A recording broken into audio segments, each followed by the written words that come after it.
بسم اللہ الرحمن الرحیم الحمد للہ رب العالمین والعاقبۃ للمتقین والصلاۃ والسلام علی سید المرسلین نبینا محمد وعلی آلہ وصحبہ اجمعین ومن تبعہم بإحسان الی یوم الدین اما بعد۔ محترم سامعین اکرام، آج کا جو خطبہ ہوا ہے وہ ابراہیم علیہ السلام ہی کے تعلق سے ہوا ہے۔ بہرحال بھائیوں، ان قصوں کو ہمیں عبرت اور نصیحت کی نگاہ سے دیکھنا چاہیے اور اپنا ٹائم دینا چاہیے، کیونکہ یہ قرآنی قصے ہیں تاکہ ہم ان سے نصیحت حاصل کریں۔ میرے محترم بھائیوں، ابراہیم علیہ السلام مصر سے اپنی اہلیہ اور نوکرانی ہاجرہ کے ساتھ سرزمین فلسطین واپس آ گئے۔ ابراہیم علیہ السلام کو بیٹے کی آرزو تھی، تو انہوں نے اللہ رب العالمین سے دعا کی کہ انہیں صالح اولاد عطا کرے۔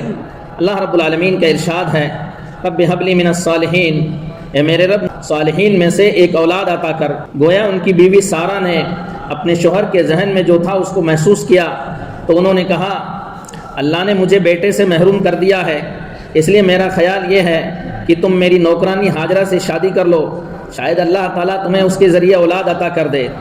سارہ بوڑھی اور بانجھ تھی، اولاد پیدا کرنے سے قاصر تھی، اور یہ توقع نہیں تھی کہ اسے بیٹے کی نعمت ملے گی۔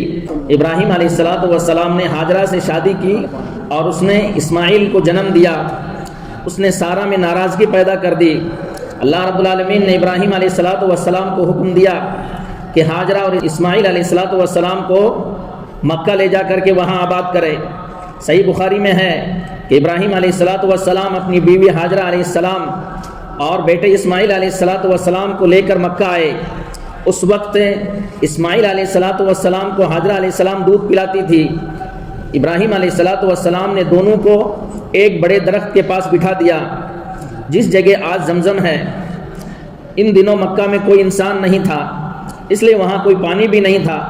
ابراہیم علیہ السلام نے ان دونوں کو وہیں چھوڑ دیا اور ان کے لیے ایک چمڑے کے تھیلے میں کھجور اور ایک مشک کے پانی رکھ دیا۔ پھر ابراہیم علیہ السلام اپنے گھر کے لیے روانہ ہو گئے۔ اس وقت اسماعیل علیہ السلام کی والدہ ان کے پیچھے پیچھے آئی اور کہا کہ ابراہیم، اس خوش جنگل میں ہمیں کہاں چھوڑ کر کے جا رہے ہیں جہاں کوئی آبادی نہیں ہے؟ آپ ہمیں کہاں چھوڑ کر کے جا رہے ہیں؟ انہوں نے کئی مرتبہ کہا، لیکن ابراہیم علیہ السلام نے ان کی طرف کوئی دھیان نہیں دیا۔ آخر میں ہاجرہ علیہ السلام نے پوچھا، کیا اللہ رب العالمین نے آپ کو اسی کا حکم دیا ہے؟ ابراہیم علیہ السلام نے جواب دیا، ہاں۔ اس پر ہاجرہ علیہ السلام بولی کہ پھر اللہ رب العالمین ہماری حفاظت کرے گا، وہ کبھی بھی ہم کو ہلاک نہیں کر سکتا ہے۔ چنانچہ واپس آ گئی۔ ابراہیم علیہ السلام روانہ ہو گئے۔ جب ابراہیم علیہ السلام ایسی جگہ پہنچے جہاں پر وہ لوگ دکھائی نہیں دے رہے تھے، تو کعبے کی طرف منہ کر کے یہ دعا کی، ربنا انی اسکنت من ذریتی بواد غیر ذی زرع عند بیتک المحرم ربنا لیقیموا الصلاة فاجعل افئدة من الناس تهوی الیہم وارزقهم من الثمرات لعلهم یشکرون۔ اے ہمارے پروردگار، میں نے اپنی بعض اولاد کو تیرے قابل احترام گھر کے پاس ایسے میدان میں لا بسایا جہاں کوئی کھیتی نہیں ہے۔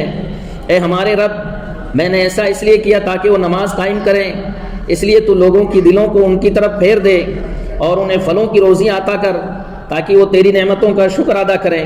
ابراہیم علیہ السلام کی والدہ ان کو دودھ پلانے لگی اور خود پانی پینے لگی۔ آخر جب مشک کا پانی سارا ختم ہو گیا تو پیاسی رہنے لگی اور ان کے لخت جگر بھی پیاسے رہنے لگے۔ اب وہ دیکھ رہی تھی کہ سامنے ان کا بیٹا پیاس کی شدت سے تڑپ رہا۔ وہاں سے وہ ہٹ گئی اور اس حالت میں بچے کو دیکھنے سے ان کا دل بے چین ہو رہا تھا۔ صفا پہاڑی پر چڑھ گئی اور وہاں دیکھتی ہے کہ کیا کوئی نظر آ رہا ہے، لیکن کوئی انسان وہاں نظر نہیں آ رہا تھا۔ وہ صفا سے اتری اور جب وادی میں پہنچی تو اپنا دامن اٹھا لیا تاکہ دوڑتے وقت نہ الجھے اور تیزی کے ساتھ دوڑیں، اور کسی پریشان حال کی طرح دوڑنے لگی۔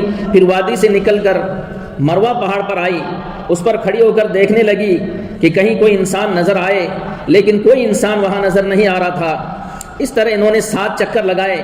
ابن عباس رضی اللہ تعالیٰ عنہما نے بیان کیا کہ نبی کریم صلی اللہ علیہ وسلم نے فرمایا، فذلک سعی الناس بینہما، صفا اور مروہ کے درمیان لوگوں کے لیے دوڑنا اسی وجہ سے باعث ثواب ہوا۔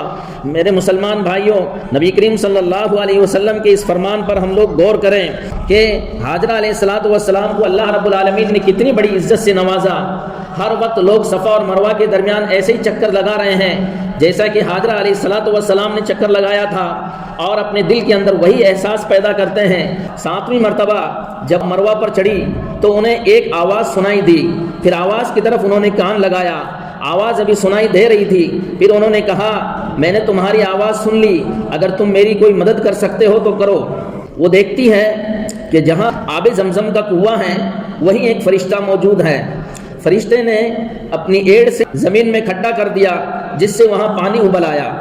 حاجرہ علیہ السلام نے اسے حوض کی شکل میں بنا دیا اور اپنے ہاتھ سے اس طرح کر دیا تاکہ پانی بہہ نہ پائے، اور چلو سے پانی اپنے مشکزہ میں بھرنے لگی۔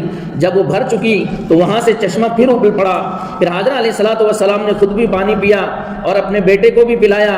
اس کے بعد فرشتے نے ان سے کہا کہ اپنے برباد ہونے کا ہرگز خوف نہ کرنا، یہی اللہ کا گھر ہوگا جسے یہ بچہ اور اس کا باپ تعمیر کریں گے، اور اللہ اپنے بندوں کو ضائع نہیں کرتا ہے۔ اس طرح وہاں کے دن و رات گزرتے رہے، اور آخر ایک دن قبیلہ جرہم کے کچھ لوگ وہاں سے گزرے۔ پرندے منڈلا رہے ہیں، ان لوگوں نے کہا کہ یہ پرندے پانی ہی پر منڈلاتے ہیں، تو انہوں نے ایک آدمی کو اس کی تلاش کے لیے بھیجا، حالانکہ اس سے پہلے پانی کا نام و نشان بھی نہیں تھا۔ آخر انہوں نے اپنا ایک آدمی بھیجا، وہاں انہوں نے واقعی پانی پایا، چنانچہ انہوں نے واپس آ کر اطلاع دی۔ اب یہ لوگ یہاں آئے، اسماعیل علیہ السلام کی والدہ اس وقت پانی پر بیٹھی ہوئی تھی۔ ان لوگوں نے کہا کہ آپ ہمیں اپنے پڑوس میں رہنے کی اجازت دیں گی؟ حاجرہ علیہ السلام نے فرمایا ہاں، لیکن اس شرط کے ساتھ کہ پانی پر تمہارا حق نہیں ہوگا۔ انہوں نے اسے تسلیم کر لیا۔ اب اسماعیل کو پڑوسی مل گئے۔ انسانوں کی موجودگی ان کے لیے دل جمعی کا باعث ہو گئی۔ ان لوگوں نے خود بھی یہاں قیام کیا اور اپنے قبیلے کے دوسرے لوگوں کو بھی بلوا دیا۔ اس طرح یہاں کئی گھرانے آباد ہو گئے، اور بچہ اسماعیل علیہ السلام جرہم کے قبیلے میں جوان ہوا۔ میرے مسلمان بھائیوں، ابراہیم علیہ السلام اپنے بیوی بچوں کو چھوڑ کر کے لاپرواہ نہیں ہوئے تھے، بلکہ کئی مرتبہ آتے جاتے تھے۔ اسی زیارت کے اندر ایک مرتبہ اپنے بیٹے سے کہتے ہیں کہ بیٹے میں نے تجھے دیکھا ہے کہ میں اللہ رب العالمین مجھے حکم دے رہا ہے کہ میں تجھے ذبح کر رہا ہوں، اس میں تمہاری کیا رائے ہے؟ اس کو اللہ رب العالمین نے اس طرح بیان کیا، وقال انی ذاہب الی ربی سیہدین رب ھب لی من الصالحین فبشرناہ بغلام حلیم۔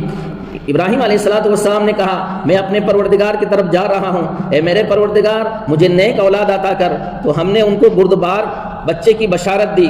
فلما بلغ معه السعي قال يا بني اني ارى في المنام اني اذبحك فانظر ماذا ترى قال يا ابت افعل ما تؤمر ستجدني ان شاء الله من الصابرين۔ پھر جب وہ بیٹا ان کے ہمراہ دوڑ دھوپ کرنے لگا تو ایک دن ابراہیم علیہ السلام نے کہا بیٹے میں نے خواب میں دیکھا کہ میں تجھے ذبح کر رہا ہوں، اب بتاؤ تمہاری کیا رائے ہے؟